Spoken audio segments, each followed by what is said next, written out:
এ আমার মালিক, তোমার বান্দাবান্দি যখন বেহেশতে ঢুকতে যাবে, যদি কাটার গুতা লাইগা যায় তখন তোমার বান্দাবান্দি ফিরা যায় কিনা আমার ভয় করে।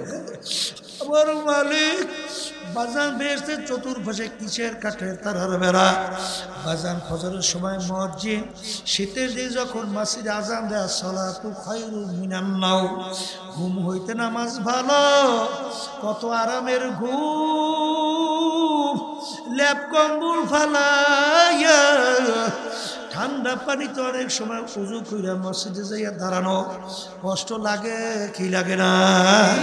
বাজান ওই কাটার গুতা লাগিয়ে গেছে, বেড়া পার হয়ে গেছো। আরে রোজা রাখা গরমে কত কষ্ট, তুমি রোজা রাখছো, আল্লাহর হুকুম পালন করছো, বেড়া পার হয়ে গেলা। বর্তমানে পর্দা করা তো অনেক বড় কষ্ট, কারণ বর্তমানে পর্দা তো বলতে গেলে অনেকের মধ্যেই নাই। কিন্তু বাজান পর্দা কি তো আল্লাহর হুকুম ফরজ, যারা বলো কথা ঠিক না বে ঠিক? আরে তুমি কষ্ট করে আল্লাহর হুকুম মানছো, কাটার গুতা লাগছে, বেড়া পার হয়ে চইরা গেলা। বাজান বড় বড় অফিসার, আল্লাহু আকবার, আমার মালিকের ভয়, জাহান্নামের ভয়, ঘুষ খায় না, সুদ খায় না, জাহান্নামের কথা মনে কইরা হারামের দিকে যায় না, জনগণের সম্পদ মানে না, চাঁদাবাজি করে না, টেন্ডারবাজি করে না, বাজান চাকরির পয়সা দিয়ে ঠিক মতো সংসার চালাইতেও পারে না। এমনকি স্ত্রীও টিটকারি মারে স্ত্রী, যে কেমন বেটা তুমি বলে এত বড় অফিসার, তোমার সংসারও তো ঠিক মতো চলে না। তখন বাজান আর এক শ্রেণী, তারা ওই পাওয়ারের চেয়ারে বৈশা বাজান দিনের দিন রাত্র, ওই যে শেখ হাসিনা প্রধানমন্ত্রী বলছিল আমার পিউনও প্রায় 400 কোটি টাকার মালিক, হেলিকপ্টার ছাড়া মনে চলেই না।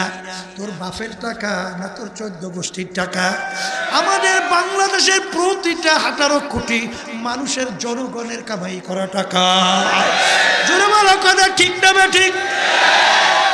বাজান দিনের দিন রাত্রে আঙ্গুল ফুইলা কলা গাছ হওয়া যায়, আঙ্গুল ফুইলা বট গাছ হওয়া যায়, বাজারে আরামের কোনো শেষ নাই। কিন্তু ওই অবস্থায় ঘুষের থেকে ফেরা, সুদের থেকে ফেরা, কারণ আল্লাহ রাসূল বলছেন ঘুষ দাতা দেউন্না নেউন্না দুটোটা জাহান্নামী, আর সুদের 70টার মতো গুনাহ, এর ভিতরে 70 গুনাহ নাউজুবিল্লাহ ঘৃণা জমাবার জন্যে, মায়ের সঙ্গে অপকর্মের চেয়েও ঘৃণিত নাউজুবিল্লাহ। এত বড় ভয়াবহ এই সুদের গুনাহ, আল্লাহকে যে ভয় করে সে কোনোদিন সুদের কাছেও যাবে না। জোরে কাও আজান, ওই কাটার গুতা লাগছে, বেড়া পার হইয়া গেছে। যুবক যুবতীরা, মেয়েরা ছেলেদের সঙ্গে আড্ডা মারতে কত মজা, যুবক ছেলে মেয়েদের সঙ্গে আড্ডা মারতে কত মজা। বাজান রে, এর থেকে ফিরা থাকা বড় কষ্ট। আল্লাহু আকবার, কাটার গুতা লাগছে, বেড়া পার হয়ে গেছে। এরকম বেড়া পার হইতে হইতে যখন আমার মাওলার হুকুম হবে হায়াতের বেড়া শেষ হইয়া যাবে, আমার মালিক ডাক দিয়া বলবে ও ফেরেশতারা আজরাইল, আমার বান্দাবান্দি বড় কষ্ট করে বেহেশত কামাই করছে, বেহেশত না দেখাইয়া মউত করবা না। আমার মালিকের হুকুমে বেহেশতের দরজা টাস টাস করে খুইলা যাবে। বাজান, হুরেরা জওয়াহিরের মালা নিয়ে অভ্যর্থনা জানাবে, আলান সাহালান, আসেন আসেন। কোন জায়গা থেকে যে রু বের হইয়া যাবে কেউ করতে পারবে না। আর যারা নাকি এই দুনিয়ার মজায় ভাইয়া যাহা পরিচয় চলবে না, আমাদের উদ্দেশ্য যেখানে গেলে ঈমান মজবুত হবে, নেক আমল করা যাবে, সেই জায়গায় যে মাওলার পাগল হইয়া দুনিয়া থেকে বিদায় নিয়ে কবরে যাওয়ার তৌফিক আমার মালিক আমাদেরকে দান করুক। মুসাফির হাম এহা সব হ্যায়, কবর আখের ঠিকানা, कोई आगे रवाना है, कोई पीछे रवाना। এ বাচ্চা, আপনি আমাকে বলছেন বোকা, আসলে বড় বোকা তো আপনি। আপনার বাড়ির দরজায় মুসাফিরখানা, একবার মানুষ থাইকা চইলা গেলে আবার এসে ইচ্ছা করলে থাকতে পারে, কিন্তু আপনার এই মুসাফিরখানা থেকে যদি একবার কেউ বের হয়ে যায় আর কোনো দিন আসে না। এই কথা বলার পরেই বাদশার চিন্তার পরিবর্তন ঘটে গেছে। বলেন বাদশার কি ঘটছে? বলেন কিসের কিসের পরিবর্তন? চিন্তার পরিবর্তন। আমি এই বাদশাহী দিয়ে করব কি? আমি এই সম্মান দিয়ে কি করব? আমি এই সম্পদ দিয়ে কি করব? এত দেখতে না দেখতে শেষ। যখন কবরের যাত্রী হব, 3টা সাদা কাপড় দিয়ে আমাকে পেঁচ দেবে, মাথার মধ্যে মাজার মধ্যে পায়ের ভিতরে বাঁধিবে, আমাকে প্যাকেট কইরা সোজা কইরা শোয়াইয়া রাখবে। তখন তো আর কিছুই থাকবে না। এই বাদশাহী দিয়ে আমি কি করব? বাদশার চিন্তার পরিবর্তন। বাদশা চলে গেছে, হক্কানি আলেমের কাছে যাওয়া লাগবে। যাওয়ার পরে এখন হুজুর তো ওই কলব সাফ করার জন্য, গায়রুল্লাহ দূর করার জন্য, বাদশাহী দূর করার জন্য এখন তো বিভিন্ন কায়দায় ঔষধ দিচ্ছে, বুঝলেন নাই? এই লাকড়ি টান, লাকড়ি বোঝা বড় বড় বাইন দিয়া বাদশার মাথায় লাকড়ির বোঝা উড়াই দেয়। এই এক জায়গায় আর এক জায়গায় নেই, বাদশাহী ভুল হয়, বুঝছেন? আচ্ছা, এক পর্যায়ে শুনছেন বাদশা স্ত্রী বলতেছিল বলে, লোকের বাদশা ইব্রাহিম আত্মশুদ্ধির জন্য কলব থেকে গায়রুল্লাহকে দূর করার জন্য আসছিল, এখন কলব তো শুদ্ধ হয়ে গেছে, তাই যেহেতু শুদ্ধ হয়েছে এখন তাকে বিদায় দেন না কেন? পিসা হুজুর বলতেছে, বিবি এখনো ইব্রাহিম বিন আদহাম বাদশাহী বলতে পারে না, এখনো বলে নাই। বলে বুঝবো কেমনে?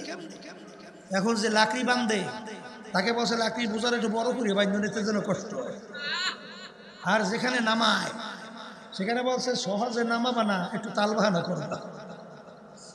এই লাকড়ির বোঝা নিয়ে গেছে, ঘাম ছুটে, এরপরে ভাই আমার কষ্ট হয়েছে, একটু বোঝাটা নামাও। বলে একটু ধৈর্য ধরতে পারেন না মেয়া, কাজটা শেষ করে হলোই। ওদিকে তো ঘাম ছুটে গেছে। বলে কিরে ভাই? বলে আর একটু ধৈর্য ধরেন, কাম শেষ করে হলো। এখন ধৈর্যের বাদ ভেঙে গেছে। এখন বলতেছে, ওরে খবিস, যদি আজকে আমার বাদশাহী থাকে তোকে বেত মাইরা আমি সোজা কইরা দিতাম, মানুষের তাল বাহানা কেমনে করো? তখন হুজুর ডাক দিয়ে বলে, দেখো এখন ইব্রাহিম বাদশাহী বলতে পারে না, কথা ঠিক কিনা? এরপরে কিছুদিন আবার মুজাহাদা, ওই ঔষধ এই পান করাইতে পারে, ঔষধ ব্যবহার করাইতে করাইতে এক পর্যায়ে বলে এখন বাদশাহী বলছে। বলে তা কেমনে? মেথরের দায়িত্ব দিচ্ছে, মেথর ময়লাটা নেগু তাই নিয়ে লই যার শিখেই দিয়েছে। যত ইব্রাহিম বিন আদহাম ময়লার হাড়ি নিয়ে রাস্তা দিয়ে যাবে, এমনভাবে ধাক্কা মারবা হাড়ি ফরিয়ে যেন ভেঙে যায়, তার ঠিকই কায়দা মতো ধাক্কা দিচ্ছে, হারিও ভাইঙ্গে। এখন ময়লা ভাইঙ্গে শুইয়া নিজের শরীরও এবং যে ধাক্কা দিচ্ছে তার শরীর জামা কাপড় কি নষ্ট। দোষ কার? যে ধাক্কা দেয় সে না?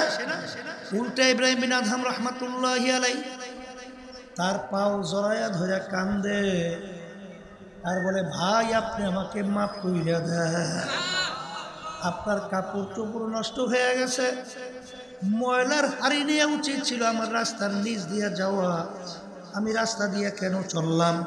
এখন পাও জড়াইয়া ধইরা কান্দে। বাসাই বলছে, এখন কি সম্পদ পাইছে? এই সমুদ্র নদীর পাশে বসিয়া সেরা খাতা ছিলে, বুঝছে? মন্ত্রী পাশ দিয়ে যায়, বাদশাহী ছিলেন, কি পাইলেন? ও মন্ত্রী, এমন সম্পদ আমি পাইছি, দুনিয়ার কোনো বাচ্চা যদি জানতো সমস্ত শক্তি ব্যয় করে আমার সম্পদ ছিনাইয়া নেওয়ার চেষ্টা করত। কি সম্পদ? হাতির ভিতরে সুইচ পানির ভিতরে ফেলাইয়া দিচ্ছে। ডাক দিয়ে বলে, নদীর মাছ আমার সুইচটা উঠাইয়া দেয়, আমার সুইচটা। মাছ মুখের ভিতরে সুইচ দিয়ে হাজির। অনেকের কাছে আশ্চর্য লাগে না? আচ্ছা কয় সাহাবাই কেরামদের জামাত এক এলাকায় গেছে দাওয়াত দেওয়ার জন্য, দিনে এক আল্লাহর উপরে ঈমান আনো, সেরে কি সারো, মূর্তি পূজা সারো, ভূত পূজা সারো, এই হারাম ছাড়ো, মিথ্যে ছাড়ো, জুলুম ছাড়ো। এলাকার লোক এত খারাপ, দাওয়াত তো গ্রহণ করেই না, বরং সাহাবাই কেরাম একটু রাত্রি যাপন করবো জায়গাটাও দেয় নাই। এখন সাহাবাই কেরামদের জামাতের আমির সে বলতেছেন তাহলে আজকে রাত্রে আমরা জঙ্গলের ভিতরে থাকবো। এর ভিতরে জঙ্গলের মধ্যে তো বাঘ, বড় বড় বিষাক্ত সাপ, হিংস্র প্রাণীর অভাব নাই। এখন জঙ্গলের ভিতরে যাইবে, এই এলাকার লোকেরা কইতেছে শুনছ মুসলমান জাত বলে পাগল, আসলে তো পাগলের তো ওই জঙ্গলের মধ্যে ওরা থাকবে। একজনকে তো আর জ্যান্ত তালাশ করে কালি পাওয়া যাবে না, সব খাইয়ে সাফ করে বলে বাঘে সিংহে হিংস্র জানোয়ারে সব শেষ, ঠিক কিনা? এখন মুসলমানদের জামাতের আমির সাহাবায়ে কেরাম জঙ্গলের ভিতরে ঢুকছে, দুইকে আমির জংলা পশু পাখিকে লক্ষ্য করে ওয়াজ করতে আছে, বক্তব্য, হে জংলা পশু পাখিরা, আমরা একদল সাহাবায়ে কেরাম আল্লাহর হাবিবের আসছি, আজকে রাত্রে আমরা এখানে যাপন করতে চাই, তোমরা এখান থেকে সইরা যাও। আমির বক্তব্য দিতে দেরি, বাক্তার বাচ্চা মুখের ভিতরে নিয়ে দৌড়, সিংহ বাচ্চা নিয়ে দৌড়ায়, গর্তের ভিতরে বিষাক্ত সাপ উঠে দৌড়ায়, এমনকি গর্তের পিপিলিকা পর্যন্ত ওখান থেকে উঠে একেবারে জায়গা পরিষ্কার। কি বুঝলেন? কি বুঝলেন? কি হ্যাঁ, আল্লাহুল মাওলা আল্লাহুল, যেই বন্দাবান্দি আল্লাহর জন্য হয় ওই বন্দাবান্দির জন্য আমার মালিকই যথেষ্ট হয়ে যায়। জোরে বলেন কথা ঠিক কিনা? তাইলে জিকিরের মাধ্যমে ঈমান কি হয়? নির্ভেজাল হয়, মজবুত হয়, কথা ঠিক কিনা? হ্যাঁ শোনেন, এই জন্যই বারবার লা ইলাহা ইল্লাল্লাহর জিকির বেশি করতে হয়, হাঁটতে চলতে বইতে শুইতে। যদি এটা করতে পারেন, হাদিসের ভিতরে আসছে মান ক্বালা লা ইলাহা ইল্লাল্লাহ ফাদাখালাল জান্নাহ, বেহেশতের ভিতরে ঢুকে যাবে। সবাই আলহামদুলিল্লাহ। অন্য হাদিসের ভিতরে আছে হাক্কান, যে লা ইলাহা ইল্লাল্লাহ হক আদায় করবে এবং লা ইলাহা ইল্লাল্লাহ পড়বে, সে বেহেশতের ভিতরে ঢুকবে, কথা ঠিক কিনা? এক হাদিসের ভিতরে আল্লাহ রাসূল সাল্লাল্লাহু আলাইহি ওয়াসাল্লাম বলছেন, যার শেষ হবে কালিমা ফাদাখালাল জান্নাহ, সে বেহেশতের ভিতরে ঢুকে যাবে। এখন আমার ভাইদেরকে বলি, শোনেন, হাজার হাজার লক্ষ লক্ষ প্রমাণ, যারা আল্লাহর জিকির বেশি করে ঠিক মৌতের পূর্ব মুহূর্তে তাদের জবান থেকে আল্লাহর নাম বের হইতে থাকে। এই ঘটনা আমাদের বহু জানা আছে, একটা দুইটা না, হাজার হাজার। কিন্তু যাদের ভিতরে আল্লাহর জিকির নাই, আলেম হইতে পারে, পীর হইতে পারে, মুফতি হইতে পারে, মুহাদ্দিস হইতে পারে, শাইখুল হাদিস হইতে পারে, আদিব হইতে পারে, মুফাসসির হইতে পারে, ও অনেক কপালে দাগ পড়তে পারে, কিন্তু মৌতের পূর্ব মুহূর্তে ওই কালিমা নসিব অনেকাংশই হইতে চায় না। কারণ কুল্লু ইনাইয়া তারাশাহু বিমা ফিহি, যে ভান্ডের ভিতরে যা থাকবে কাজ করলে তাই তো করবে, কথা বলে না? কথা ঠিক না? ঠিক। এই জন্য ইমানকে মজবুত করার জন্য আল্লাহর জিকির করা দরকার আছে না নাই? আর একটু আস্তে কর, আছে আছে। এখন নেকামল করা লাগবে না? নেকামলের ভিতরে কি নামাজ পড়া, রোজা রাখা, কথা না, পর্দা করা, ধনী হলে হজ যাকাত আদায় করা, হারাম থেকে বাঁচা, সুন্নাত তরিকায় চলা। যাদের ভিতরে আল্লাহর জিকির নাই, এদের ভিতরে হারাম থেকে বাঁচাও বড় কঠিন, ঠিক না? যাদের ভিতরে আমার মাওলার জিকির নাই, এদের নামাজের দিকে তাকাইয়া দেখবেন, এদের নামাজ হলো শুকনা নামাজ। কি নামাজ? হাদিসের ভিতরে অনেক মুসল্লি নামাজ পড়ে, কিন্তু এই মুসল্লির জন্যই জাহান্নাম। আল্লাহ রাব্বুল আলামিন বলেন কোরআনুল কারীমের মধ্যে, ফাওয়াইলুল লিল মুসাল্লিন, নামাজি ওর জন্য জাহান্নাম। কে বলছে? আবার জোরে বলেন। তাহলে বুঝা গেল নামাজ পড়লেই হবে না, আসতে কয়। হাদিসের ভিতরে আল্লাহ রাসূল সাল্লাল্লাহু আলাইহি ওয়াসাল্লাম বলেন, লা সলাতা ইল্লা বিহুজুরিল কলব, যেই নামাজের ভিতরে হুজুরি কলব থাকবে না, ওই নামাজটাই হবে না। নামাজ যদি না হয় আপনার নেকামল হবে? আসতে কয় হবে? হবে না? আচ্ছা তাইলে হইল না। তাইলে এখন একটু পরীক্ষা করে দেখেন, যাদের ভিতরে জিকির আছে তো তাদের নামাজের ভিতরে খুশু আছে? আসতে কয় নাই? এই জন্য আল্লাহ রাব্বুল আলামিন নামাজের আগে কোরআনুল কারীমে আল্লাহ কি বলছেন? আমার বান্দা বান্দীরা, ওয়া যাকারা ইসমা রাব্বিহি ফাসাল্লা, আগে তোমরা আমার নামের জিকির করো, এরপরে নামাজ আদায় করো। কথা ঠিক না? ঠিক। আগে কি করা লাগবে? কিসের জিকির? আল্লাহর নামের জিকির। বলেন আল্লাহর নাম কি? বলেন আল্লাহ আল্লাহ আল্লাহ আল্লাহ আল্লাহ আল্লাহ আল্লাহ আল্লাহ আল্লাহ আল্লাহ। এই জিকির যখন করেন তখন কি খেয়াল? আমি আল্লাহকে ডাকতেছি, আল্লাহ আমার ডাকে জবাব দিতে আছে। কত গায় লাগা? উদউনি আস্তাজিব লাকুম, হে আমার বান্দা বান্দী তুমি আমাকে ডাকো, আমি তোমার ডাকে সাড়া দেব। কে বলছেন? আচ্ছা জিকির করছেন, জিকির করিয়ে ওই আল্লাহর বান্দা বান্দী যখন নামাজে দাঁড় হয় তখন নামাজের ভিতরে কোন খেয়াল? আবার কি করুন, কার খেয়াল? ওই দেখেন আমি বলিনি, আপনারাই কিন্তু বলতেছেন। নামাজের ভিতরে কার খেয়াল থাকা লাগবে? হ্যাঁ, ওই শোনেন না ঘটনা? ওই এক আল্লাহর বান্দা শোনেন নাই? প্রতি ইশারের নামাজে তাকবীরে তাহরিমা সহ অর্থাৎ তাকবীরে উলা সহ জামাতে নামাজ পড়ে প্রথম রাকাতেই, প্রথম কাতারি, ঠিক কিনা? তাকবীরে উলা সহকারে নামাজ পড়ে। একদিন তাকবীরে উলা পায় নাই, এমন আল্লাহর বান্দা নামাজে পড়ে এমন কান্না শুরু করছে, মানে কাইন দেব না শেষ হয়ে গেছে। এখন অন্য অন্য মুসল্লিরা বোঝে, ভাই আপনি তো প্রত্যেকদিনই তাকবীরে উলা সহকারেই নামাজ পড়ে, আজকে একটু পান নাই, যে আফসোস আপনি করছেন, আল্লাহ আপনাকে বরকত রহমত সব আরো বাড়াই দেবে, আপনি অস্থির হইয়েন না। তখন সেই ব্যক্তি বলতেছে, ভাই আমি তো সব পাওয়ার জন্য কান্দি না, আপনি কান্দেন কেন? বলে আমি সারাদিন দোকানদারি করছি। সারাদিন কি করি? দোকানদারি করি। দোকানদারি করার পরে আমি যখন ইশারের নামাজ আইসা তাকবীরে উলা সহকারে নামাজ দাঁড় করি, ওই 4 রাকাত নামাজের মধ্যে আমার সারাদিনের হিসাব মিলানো হয়ে যায়। বুঝেন নাই? কারণ নামাজের ভিতরে নিরিবিলি সময় কেউ ডিস্টার্ব করে না, ওই সময় হিসাব মিলে, হিসাব মিলে 4 রাকাতে হিসাব শেষ মিলছে।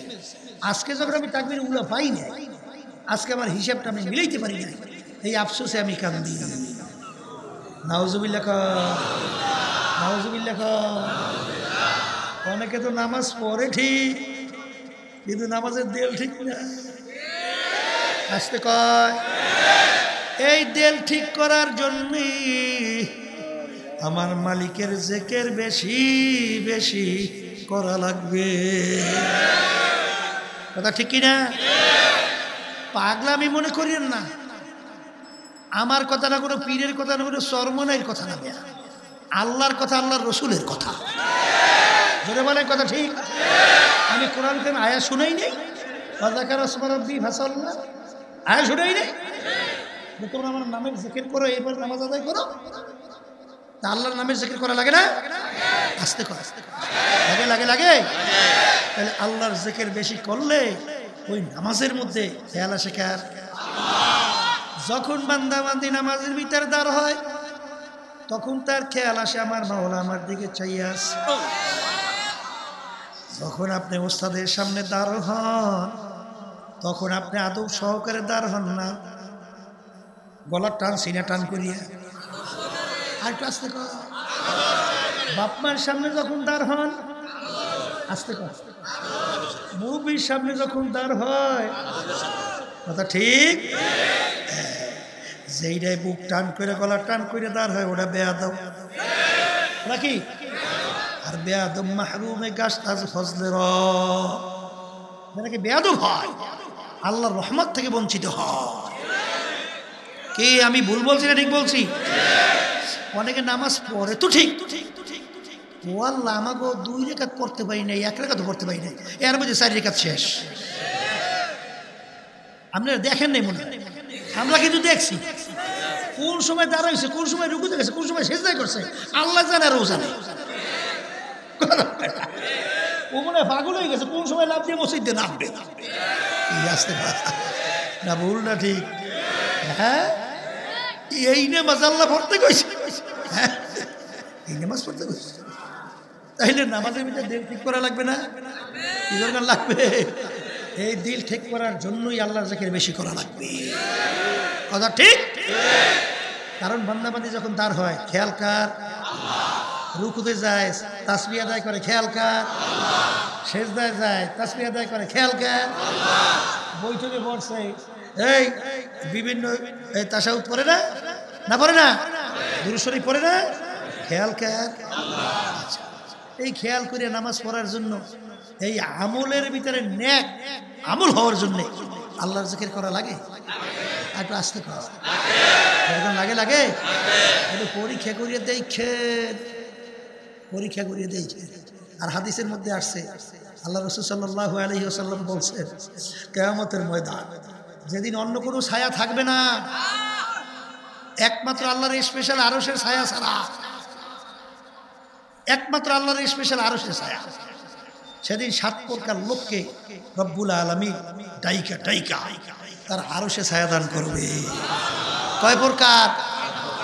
এর ভিতরে 1 প্রকার কলবুহু মুআল্লাকুন ফিল মাসাজিদ, ওই সমস্ত আল্লাহর বান্দাদের অন্তর, যাদের অন্তরটা লাগানো থাকবে মসজিদের সাথে, তখন মসজিদে মুয়াজ্জিন আজান দেবে আর আমি মসজিদে যাব, আল্লাহর সামনে দাঁড় হব, এই যে একটা দিলের টান যাদের থাকবে তাদের আরশের নিচে কি ছায়া।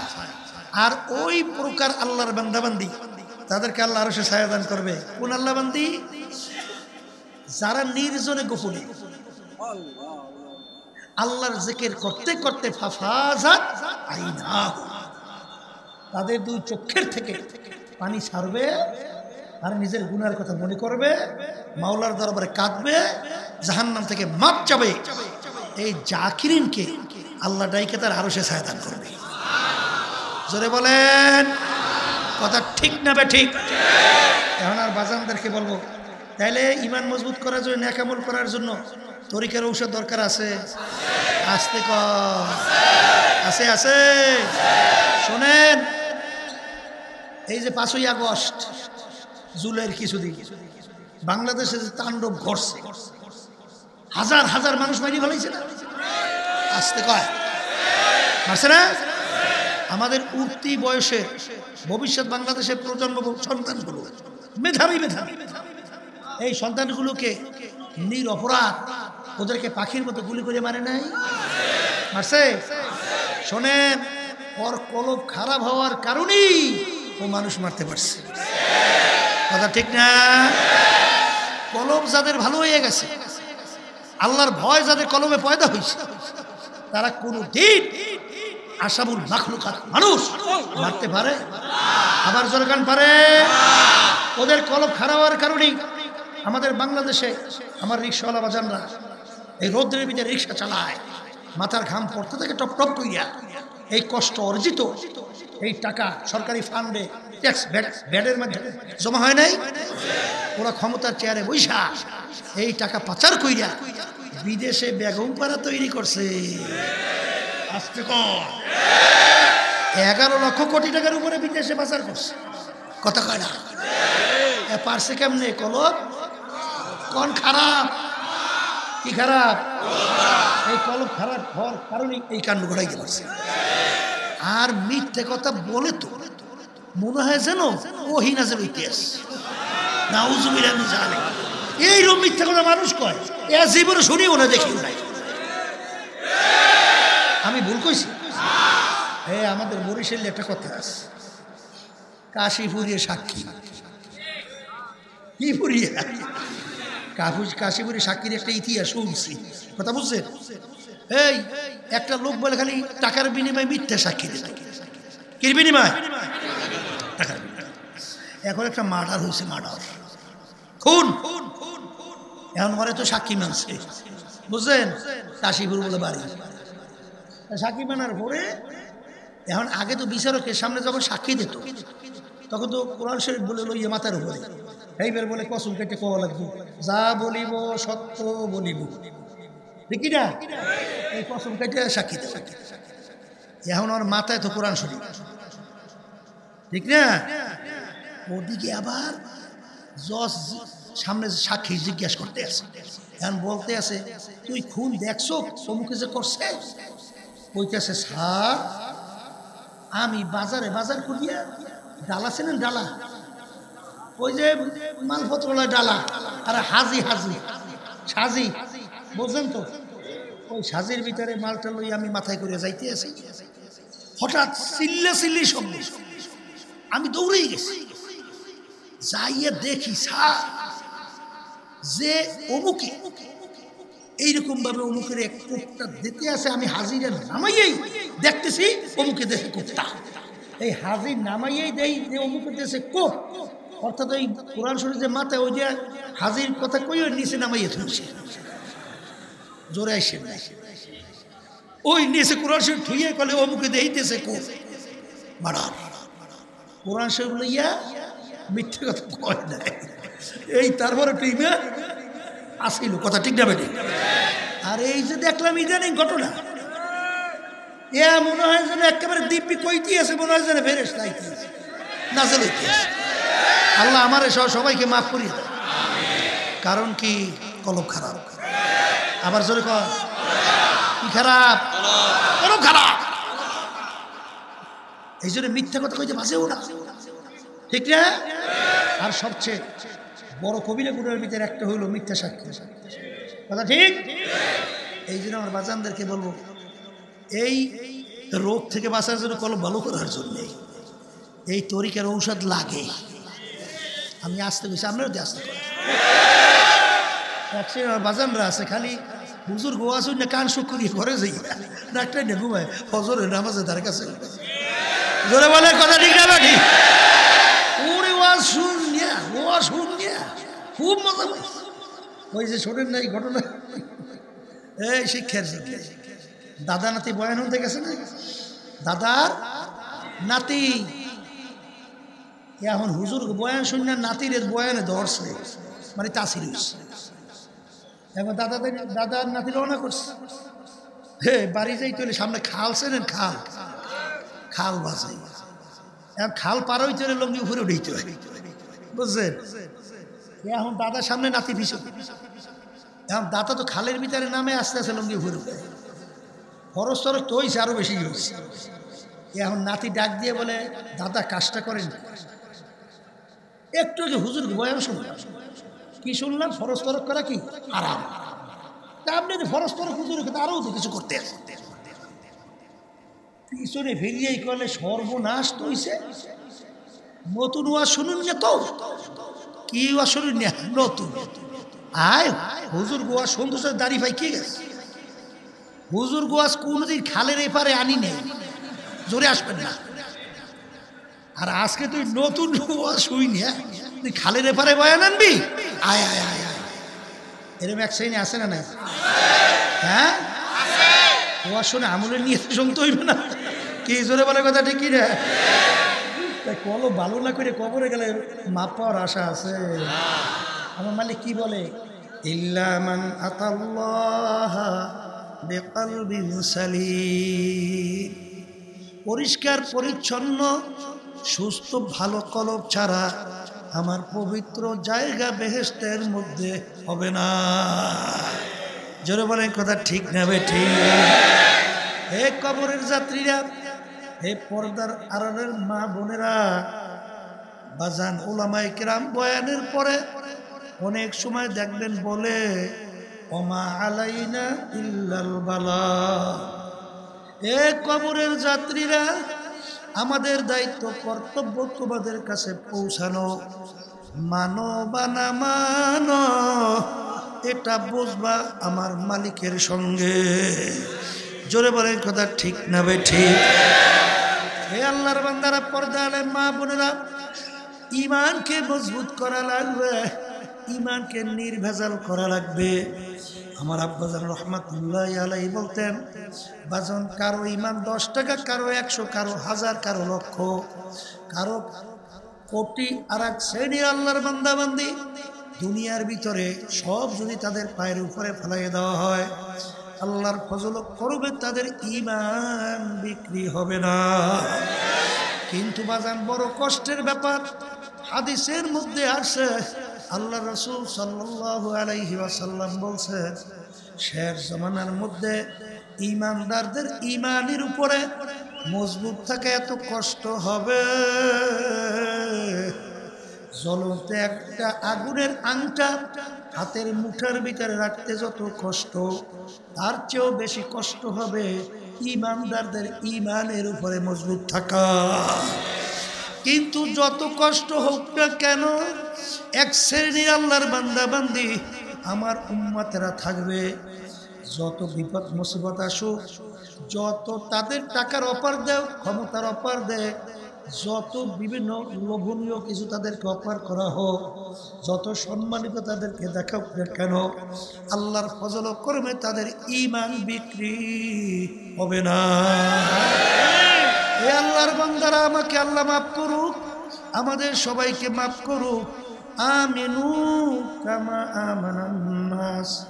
ঈমান আনো সাহাবায়ে কেরাম যেভাবে ঈমান আনছিল, বাজার আপনারা জানেন, সাহাবায়ে কেরামদের জামাত বাদশাহ দাওয়াত করছিল, বাদশার মেহমান, বাদশার মেহমান। সেই দেশের ভিতরে একটা নিয়ম ছিল, খাওয়ার পরে প্লেট পরিষ্কার করে খাওয়া। এটা অত্যন্ত একটা ঘৃণিত কাজ ছিল। এলাকায় এক একটা ঘৃণিত কাজ আছে না? এই তাদের দেশের ভিতরে প্লেট পরিষ্কার করে খাওয়া এটা একটা ঘৃণিত কাজ। আর ইসলামের ভিতরে ওইটা কি? হ্যাঁ, এই সাহাবায়ে কেরামদের জামাত, তারা কি প্লেট পরিষ্কার করে খায় কি খায় না? কিন্তু বাদশা তাদের দেশের নিয়ম প্লেট পরিষ্কার করে না খাওয়া। এখন বাদশার মেহমান যদি তারাই ঘৃণিত কাজটা করে, বাদশা সমাজে লোকদের কাছে মুখ দেখাতে পারবে না যে বাদশাও ছোট লোক, দাওয়াত দেশও নাউজুবিল্লাহ একদল ছোট লোক। কথা বলে না কেন? কথা ঠিক না বেঠিক? এই এখন বাদশা অনুরোধ করে, আমার ভাইরা, হে আমার মুসলমান ভাইরা, হে আল্লাহর হাবিবের সাহাবায়ে কেরাম, আমাদের দেশের মধ্যে সবচেয়ে ঘৃণিত কাজ হলো খাওয়ার পরে প্লেট পরিষ্কার করে চাইটা খাওয়া। আর আপনারা তো সুন্নাত হিসাবে এইটা খান, আপনারা প্লেট পরিষ্কার করে খান। আজকে বাদশার মেহমান আপনারা, আমার সম্মান রক্ষার জন্য আজকে আমার অনুরোধ, আজকে আপনারা এই কাজটা করবেন না, তাইলে কিন্তু আমি সমাজের ভিতরে মুখ দেখাতে পারবো না। তাদের ঈমান কেমন মজবুত ছিল, সাহাবায়ে কিরামদের জামাত, তারা ডাক দিয়ে বলে, বাদশা রে, তুমি ভালো কইরা যাই না রাখো, আজকে আমরা বাদশার মেহমান হব, এই জন্য আল্লাহর হাবিবের একটা সুন্নাত ছেড়ে দেব, ভালো করে জানে রাখো, আমাদের জীবন চাইতে পারে, আল্লাহর হাবিবের একটা সুন্নাত আমরা ছাড়তে পারবো না। এই হলো তাদের ঈমান। আর আল্লাহ মাফ করুক, বর্তমানে আমাদের জামানার ভিতরে এক শ্রেণী অনেক সময় প্রধানমন্ত্রীর সঙ্গে দেখা করার পরে গর্ব করে, এই আমরা কি চাই, এখন আমরা ইচ্ছা করি প্রধানমন্ত্রীর সঙ্গে দেখা করতে পারি। প্রধানমন্ত্রী মহিলা, তার সঙ্গে দেখা দিলে সব আমল নামা বুঝতে বুঝিয়া জমা। হ্যাঁ আমরা আর কি চাই? আমরা প্রধানমন্ত্রীর সঙ্গে দেখা করতে পারি, আমরা আর কি চাই? আমাদের আজকে এত সম্মান মুক্ত মুখ সমুখ, এই হইল আমাদের ঈমান এবং তাদের ঈমানের অবস্থা।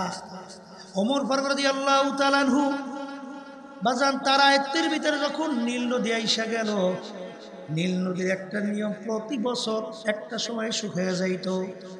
যুবতী একটা সুন্দরী মেয়েকে যদি বলি দেওয়া হইতো, নীল নদীর পানি আবার আইসা যাইতো। ওই পানি এত গুরুত্বপূর্ণ, ওই পানি খাইয়া মানুষ বাঁচে, পানি ফসল হয়, ফসল খাইয়া মানুষ বাঁচে। গুরুত্বে শেষ আছে? হ্যাঁ, মুসলমানদের আয়ত্তের ভিতরে নীল নদী আসলো, নিয়ম অনুযায়ী পানি শুকিয়ে গেছে। এখন নিয়মতে একটা যুবতী মেয়েকে ওই নীল নদীর ভিতরে জবাই করা লাগবে, নাহলে পানি আসবে না। ইসলামে জায়েজ আছে না? একটু আস্তে কথা, জায়েজ নাই? এখন আল্লাহ মাফ করুক, আমাদের যুগ হইলে ফতুয়া কত বাইরে, লক্ষ লক্ষ মানুষ মারা যায় একটা জানের বিনিময়। করার কি? দে একটা ধরিয়ে যাও ভাই, আস্তে কয় কথা, ঠিক না বেঠ? সাহাবায়ে কেরামদের ঈমান।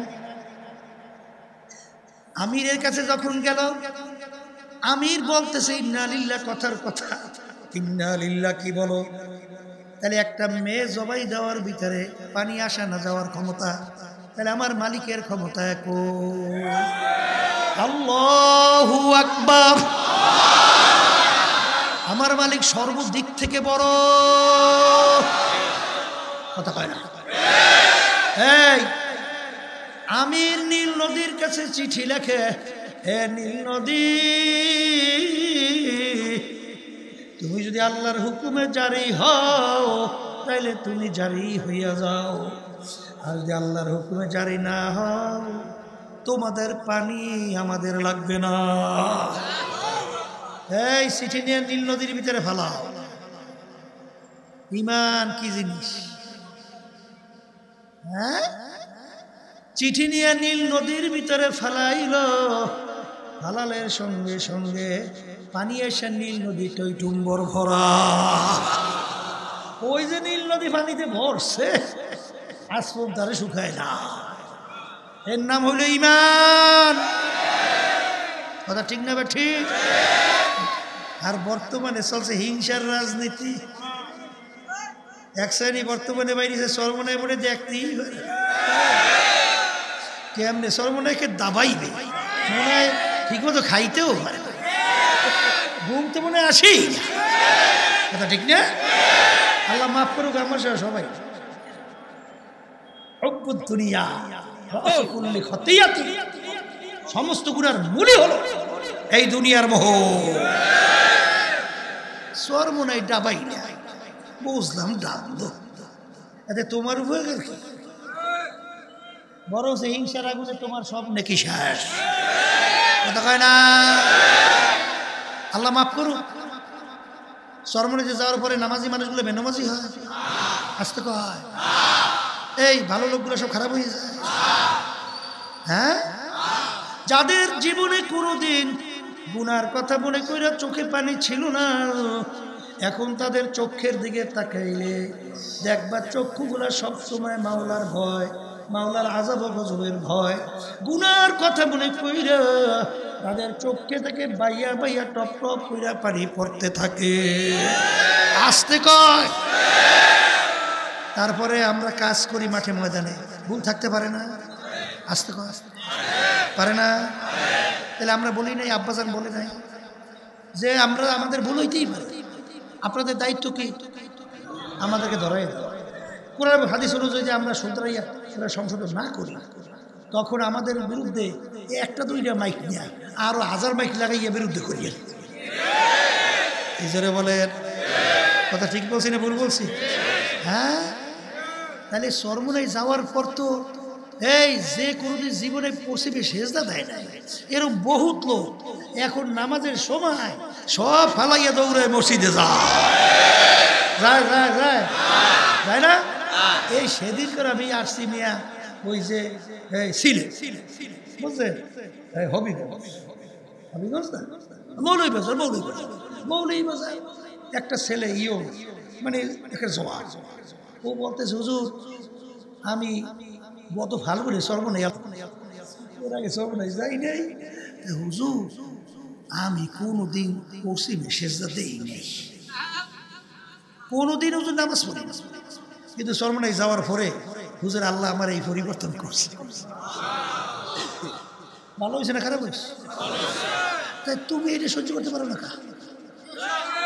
তুমি ইসলামের মহব্বত করো তুমি আল্লাহ এবং আল্লাহ রসুলের মহব্বত করো তুমি দিনকে মহব্বত করো কারণ আছে মেয়া কারণ আছে বোঝেন নাই চিন্তার পরিবর্তন কি পরিবর্তন আমরা চাই আমরা আগাছা হইতে চাই না আমরা মূল গাছ হইতে চাই আসতে কয় কি হইতে চাই আগাছা বোঝে দেখেন নাই অনেক গাছের ভিতরে ওর গোড়া মোড়া নাই উপরে কিছু গাছ জন্মায় ওটা আগাছা ওর কোনো স্থায়িত্ব আছে যে কোনো মুহূর্তে বিলীন হয়ে গেল বাংলাদেশে শতকরা 92 জনের মতো মুসলমান এই দেশের রাজধানী ঢাকা বলা হয় মসজিদের নগরী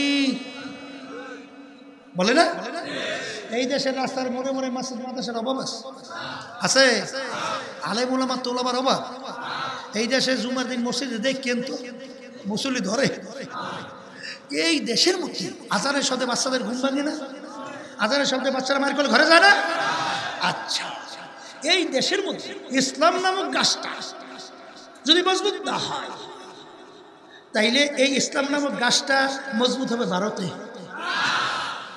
আমেরিকা বিজাতিদের দেশ কোন দেশ 53 বছর স্বাধীনতার বয়স বাংলাদেশ বারবার আমাদেরকে ক্ষমতায় যাওয়ার সিঁড়ি হিসেবে ব্যবহার করছে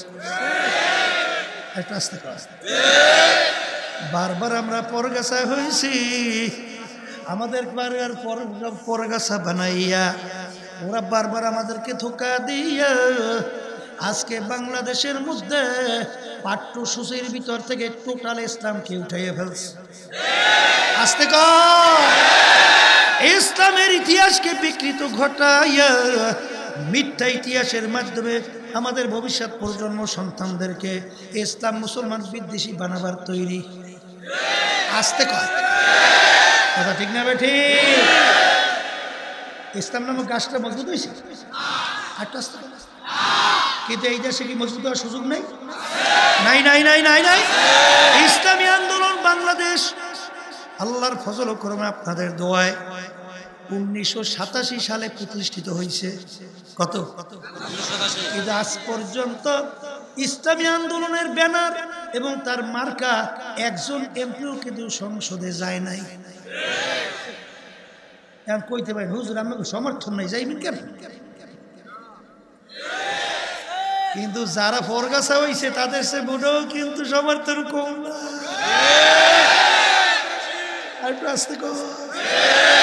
ঠিক না বেটি মনে কর সামনে ইচ্ছা গেলে 2, 4, 5, 10টা 15টা এমপি আমরা পাই না হ্যাঁ এই যে 24-এ নির্বাচনের কাছে হাটকি জুটকি নির্বাচন 7 জানুয়ারি কথা কয় না এই নির্বাচনে সরকার আমাদেরকে কি আলোচনা করছে তো আমি কথা বলছেন হ্যাঁ কিন্তু পরিষ্কার বলছি যে ভালো করে যাই না রাখে রাজনীতি করি ইবাদতের জন্যে নট এমপি নট মন্ত্রী নট সম্পদ নট টাকা পয়সা কিছু কথা বলছেন নাই এই এখানে আমাদেরকে যদি এই সিঁড়ি হিসেবে ব্যবহার করতে আমরা যদি ওদের সাথে তালে মিলাইয়া 2, 4, 5, 10টা 15টা এমপি পেতাম এরপরে টাকা ধোয়ার বোঝেন না বস্তা অভাব আছে নাই সম্মানও তো খুব অমুক দলের নেতা আইসে কথা কয় না কা এমপি আইসে মন্ত্রী সাহেব আইসে কত কায়দা কথা কয় না এই পরিষ্কার ভালো করে চিন্তা ভাবনা কইরা দেখছি আমাদেরকে বারবার মাথায় থুইয়া নুন খাইয়া বড়ই খায় নুন থুইয়া বড়ই খাইয়া বারবার ইসলামকে পানি নিচে ফলাইয়া পারাইয়া ধ্বংস করে। আর কখনোই ইসলামী আন্দোলন বাংলাদেশ ওদের পরগাছা হতে আমরা পারি না, এই আমাদের চিন্তা। এটা ভুলও হইতে পারে। হ্যাঁ, এই জন্য আমার বাজানদেরকে বলবো, আল্লাহ মাফ করুক, কেয়ামত হইতে পারে। শোনেন, লেজুর ভিত্তিক কইলে ওখানে গোলামিগিরি করা লাগে, বরবেয়াগিরি করা যায় না। গোলামিগিরি করা লাগে, বরবে হওয়া যায় না। ওই টেবিলে বিষয়ে মদের আইন পাস করবে, চাই সেই দেখতে হবে। কথা কয় না? বেশ্যাবৃত্তির আইন পাস করবে, চাই সেই দেখতে হবে।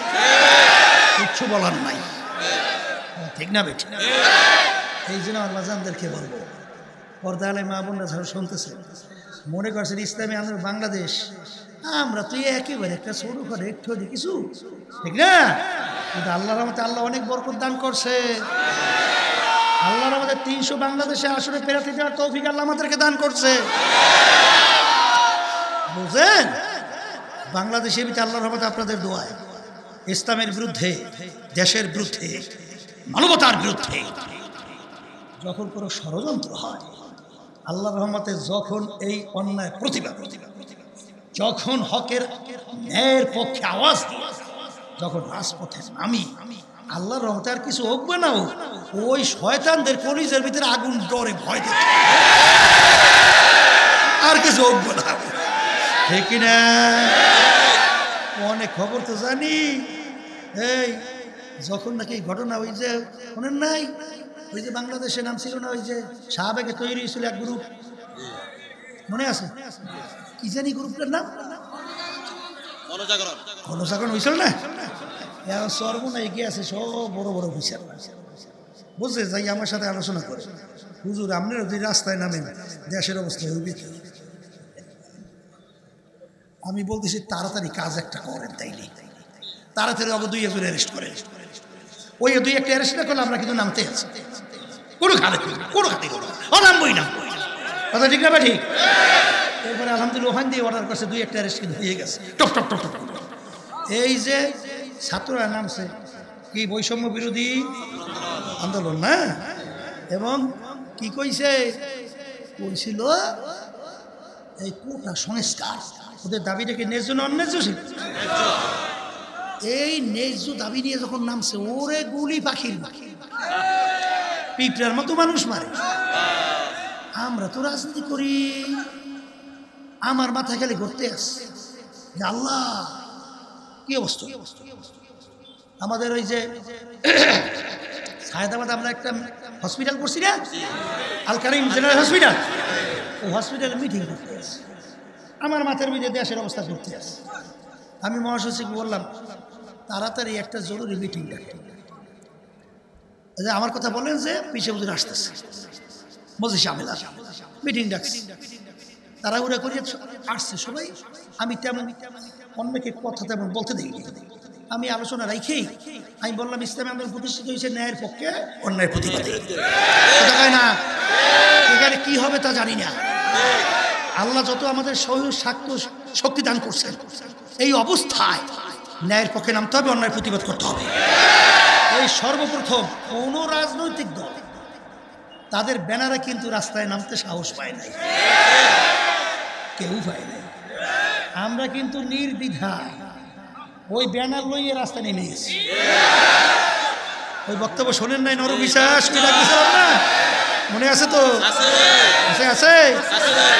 এরপর কারফিউ ভাই গিয়া, তারপরে গুলির মুখে আলহামদুলিল্লাহ ন্যায়ের পক্ষে অন্যায় প্রতিবাদ করি নাই না, করি নাই। এই ইসলামী আন্দোলন বাংলাদেশ এর জন্যই কত ধরনের ষড়যন্ত্র আমাদেরকে নিয়ে হয়। আল্লাহ মাফ করুক, আমাদের যাইতে বাইরে ও করে, আল্লাহ আমাদের সবাই মাফ করে। অন্যরা কি করে তা দরকার নেই, কিন্তু যখন আমাদের বাইরে করে তখন তো এই কষ্ট দিলে সহ্য করা যায় না, তখন তো ব্যথাই লাগে। কিন্তু আবার সান্ত্বনা দেই যে মালিক আমাদের দিলের দিকে তো তুমি তাকাই আসো। আমরা রাজনীতি মাঠে কেন করি, পীর মুরিদি কেন করি? সব তো তুমি জানো। আল্লাহ তুমি রাস্তা খুলে দিও, আল্লাহ রাব্বুল আলামিন রাস্তা খুলে দেয়। বলে কথা ঠিক না বেঠি? ওয়ালা তাহিনু ওয়ালা তাহজানু ওয়া আনতুমুল আ'লাউনা ইন কুনতুম মুমিনিন। কথা ঠিক? এখানে আল্লাহ কৌশলের কথা কইছে, কইছে কোন কৌশলের কথা বলছে না। এখানে আল্লাহ রাব্বুল আলামিন বেশি লোক জমাতের কথা বলছে, আস্তে কয় অস্ত্রের কথা বলছে, অন্য কিছু বলছে? তোমাদের চিন্তা ভয় নাই, তোমরাই বিজয় হবে যদি তোমরা মুমিনের চরিত্র অর্জন করতে পারো। আল্লাহ আমাকে আমাদের সবাইকে মুমিনের চরিত্র অর্জন করার তৌফিক দান করো। এ কবরের যাত্রীরা, পর্দার আড়ালের মা বোনেরা, ভালো করে মনকে বুঝা, তারপর কবরে রওনা করো। কারণ বাজান কলম নরম, চোখে পানি ছাড়া জাহান্নামের আগুন কিন্তু ঠান্ডা হবে না। কারণ আল্লাহ রাসূল বলছেন, মান বাকা মিন খশিয়াতিল্লাহ হারামাল্লাহু তিলকাল আইনা আলান নার। যেই চক্ষু মাওলার ভয় কাঁদবে ওর জন্য জাহান্নামের আগুন হারাম। জোরে বলেন কথা ঠিক না বেঠিক? আল্লাহ রাসূল সাল্লাল্লাহু আলাইহি ওয়াসাল্লাম অনেক সময় এমনভাবে কাঁদতেন, হাদিসের ভিতরে আসে কান্নাহু তল্লু, মনে হয় হালকা বৃষ্টি পড়তেছে। সাহাবায়ে কেরাম কিভাবে কাঁদতেন? ওমর ফারুক রাদিয়াল্লাহু তাআলা আনহু তাল গাল মোবারকে দুইটা কালো দাগ পর্যন্ত পইরা গেছিল। আমার বাজানদেরকে বলবো, পর্দা আলে মা বোনদেরকে বলবো, আমার আব্বাজান রহমাতুল্লাহ আলাইহি বলতেন, যেই মামলার তদবির নাই ওই মামলারও কিন্তু খালাস নাই। এই জন্য আল্লাহর ওলিদের ইতিহাস পড়লে দেখবেন, সাহাবায়ে কেরামদের ইতিহাস পড়লে দেখবেন, তাদের দুনিয়ার কোনো মূল্যই ছিল না।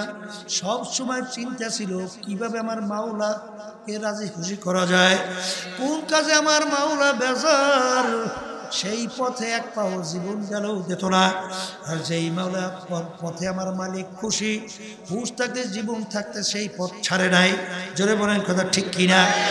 আর এই মন তৈরি করার জন্যই এই তরিকা শোনেন, হক্কানি তরিকা, আল্লাহর খাস বান্দারা, আপনাদের আমাদেরকে আল্লাহর সঙ্গে সম্পর্ক তৈরি করার জন্যই আপনার আমার জন্য ঔষধের ব্যবস্থা করে গেছেন।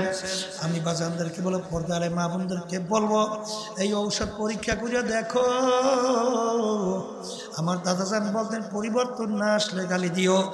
বাজান এলেম শেখা এক জিনিস, কিন্তু বাজান এলেম অনুযায়ী ভিতরে তার অবস্থান তৈরি হওয়া কিন্তু আলাদা জিনিস।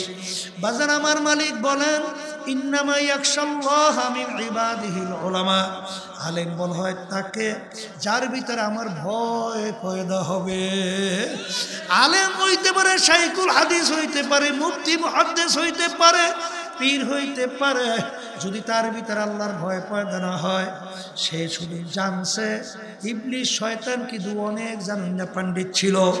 জোরে বলেন কথা ঠিক না বেঠিক? ওর কিন্তু কোনো মূল্য নাই, চিরতরে জাহান্নামের হুকুম। আলেম বলা হইবে তাকে যার ভিতরে আমার মাওলার ভয় পয়দা হবে। আমার মালিক বলে, ইন্না আকরামাকুম ইনদাল্লাহি আতকাকুম, আমার কাছে সবচেয়ে সম্মানিত ওই আমার বান্দা বান্দি যাদের ভিতরে আমার ভয় পয়দা হবে। আর বাজান মাওলার জিকিরের মাধ্যমে, কোরআনুল কারীম তেলাওয়াতের মাধ্যমে, বাজান মৌতের মুরাকাবা বেশি বেশি করার মাধ্যমে আমার মালিকের ভয় ভিতরে পয়দা হয়। বাজান আল্লাহর খাস বান্দাদের সংস্পর্শে গেলে আল্লাহর ভয় পয়দা হয়। বাজানদেরকে বলবো, আলেম ওলামারা হলো রুহানি ডাক্তার, কোরআন এবং হাদিসের নিয়ম। তোমাকে আমাকে রাখাল হিসাবে তোমাদেরকে বলে যে আল্লাহর বান্দারা, পর্দা আলেম মা বোনেরা, দুনিয়া চাকচিক্যময়। কারণ জিবরাইল আলাইহিস সালাতু ওয়াস সালাম জাহান্নামের চতুর্পাশ আমার মালিক দেখাইল, বেহেশতের চতুর্পাশ দেখাইল। বেহেশতের ভিতর, জাহান্নামের ভিতর। জিবরাইল আলাইহিস সালাতু ওয়াস সালামকে জিজ্ঞাসা করে মালিক, ও জিবরাইল, বেহেশত কেমন দেখলা? ভিতর বাহির পাশ কেমন দেখলা? বাহির জাহান্নাম কেমন দেখলা? মালিক, তুমি বেহেশত এমন সাজাইছো, তোমার বান্দা বান্দি কখনোই যদি শোনে জীবন থাকতে এই ভেস্তে না আসিয়া ছাড়বে না। জাহান্নামের আযাব যেভাবে আগুন তৈরি করছো, যত জীবন থাকতে হুঁশ থাকতে জাহান্নামে যাবে না, কিন্তু বেহেশতের চতুর্পাশে কাটা তারার বেড়া আর জাহান্নামের চতুর্পাশে ফুলের বাগান। এ আমার মালিক, তোমার বান্দাবান্দি যখন বেহেশতে ঢুকতে যাবে, যদি কাটার গুতা লাইগা যায়, তখন তোমার বান্দাবান্দি ফিরা যায় কিনা আমার ভয় করে। আমার মালিক, বাজান বেহেশতের চতুর্পাশে কিসের কাঠের তারার বেড়া। বাজান ফজরের সময় মসজিদ, শীতের দিন যখন মসজিদে আজান দেয় সালাতু খায়রুম মিনান নাওম, ঘুম হইতে নামাজ ভালো, কত আরামের ঘুম। ল্যাপ কম্বল ফালাইয়া ঠান্ডা পানিতে অনেক সময় উজু কইরা মসজিদে যাইয়া দাঁড়ানো কষ্ট লাগে কি লাগে না? বাজান ওই কাটার গুতা লাগিয়ে গেছে, বেড়া পার হয়ে গেছো। আরে রোজা রাখা গরমে কত কষ্ট, তুমি রোজা রাখছো, আল্লাহর হুকুম পালন করছো, বেড়া পার হয়ে গেলা। বর্তমানে পর্দা করা তো অনেক বড় কষ্ট, কারণ বর্তমানে পর্দা তো বলতে গেলে অনেকের মধ্যেই নাই, কিন্তু বাজান পর্দা কি তো আল্লাহর হুকুম ফরজ। জোরে বলো কথা ঠিক না ঠিক? আরে তুমি কষ্ট করে আল্লাহর হুকুম মানছো, কাটার গুতা লাগছে, বেড়া পার হয়ে চইলা গেলা। বাজান বড় বড় অফিসার, আল্লাহু আকবার, আমার মালিকের ভয়, জাহান্নামের ভয়, ঘুষ খায় না, সুদ খায় না, জাহান্নামের কথা মনে কইরা হারামের দিকে যায় না, জনগণের সম্পদ মানে না, চাঁদাবাজি করে না, টেন্ডারবাজি করে না, বাজান চাকরির পয়সা দিয়ে ঠিক মতো সংসার চালাইতেও পারে না। এমনকি স্ত্রীও টিটকারি মারে স্ত্রী, যে কেমন বেটা তুমি বলে এত বড় অফিসার, তোমার সংসারও তো ঠিক মতো চলে না।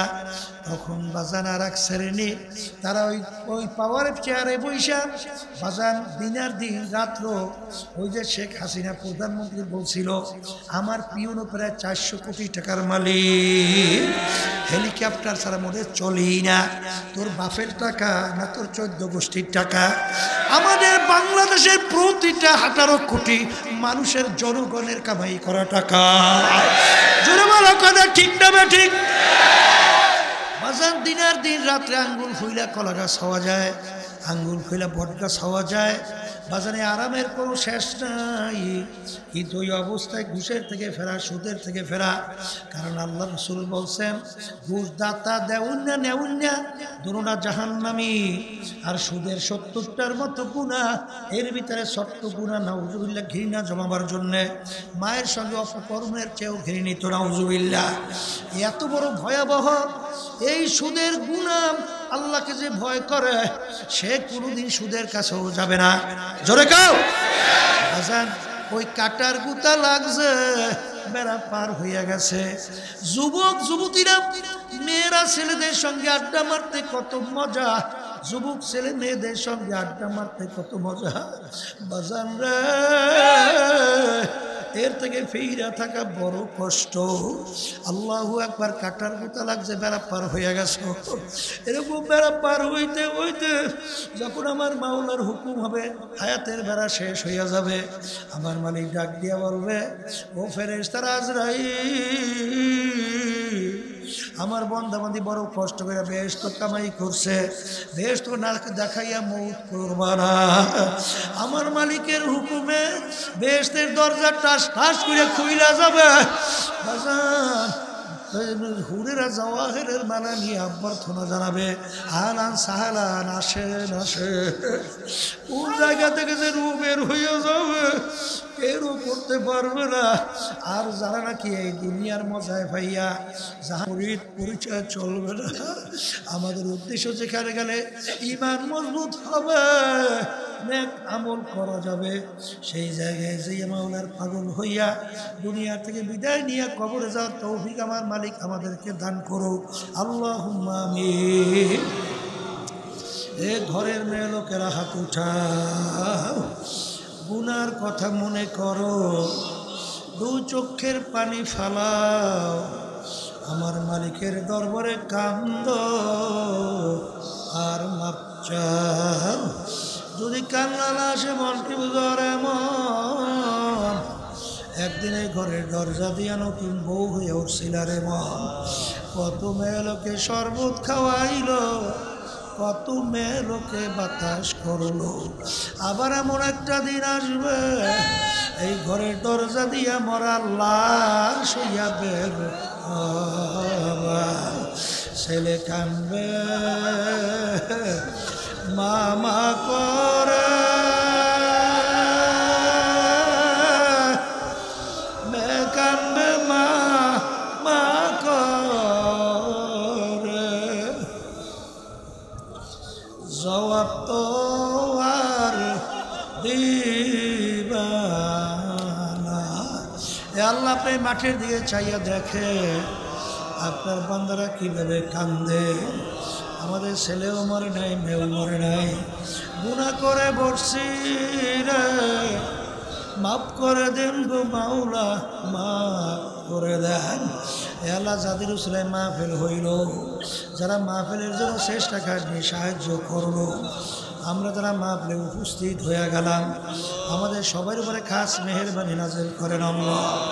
এ আল্লাহ, আমরা যারা হাত তুলছি জানি না উপস্থিত কার আম্মা, কার আব্বা, কার দাদা দাদু, নানান আত্মীয় স্বজন ওই অন্ধকার কবরে শুয়ে রয়েছে।